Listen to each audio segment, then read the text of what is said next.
Hello students, welcome to my channel Maths Bounty. Now today we will discuss exercise 8.1 question number 3rd. If sin A equal to 3 by 4, calculate cos A and tangent of A.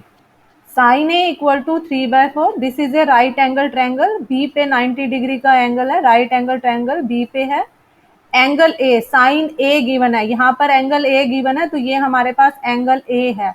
We know that यहाँ पर angle A है, यहाँ पर 90 degree है, तो ये जो line है ये हमारा बेस है जहाँ पर दोनों एंगल होते हैं. उसके बाद ए सी ये हाइपोटेन्यूज है, ये जो 90 डिग्री है इसके अपोजिट जो साइड होती है वो हाइपोटेन्यूज है, और ये जो एंगल है इसके अपोजिट जो साइड है ये परपेंडिकुलर है. तो in this right angle triangle perpendicular hypotenuse और बेस हमें मालूम है. एंगल ए के अकॉर्डिंग हमारा बेस और परपेंडिकुलर डिसाइड होता है. Sine A as we know that we know this formula as we discuss again and again. Pandit Bhadri Prasad हर हर बोले, ये हम बार बार डिस्कस कर रहे हैं.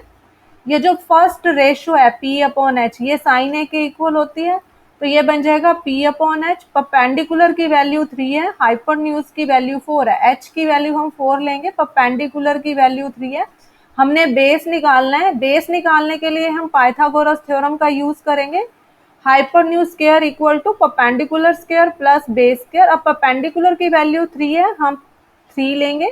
बेस की जगह हमने बेस की वैल्यू निकाली है, ये एज इट इज रहेगा. हाइपोटेन्यूज की वैल्यू 4 है, 4 स्क्वायर ये आ जाएगा 9 plus b square equal to 16.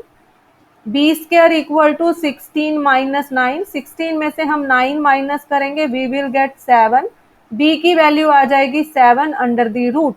तो हमने इस केस में बेस निकालना था, बेस की वैल्यू है √7.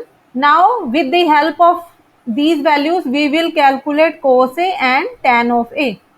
Now in this right angle triangle हमने बेस की वैल्यू फाइंड आउट किया है √7, परपेंडिकुलर की वैल्यू 3 है, H की वैल्यू 4 है, ये एंगल A है in this figure.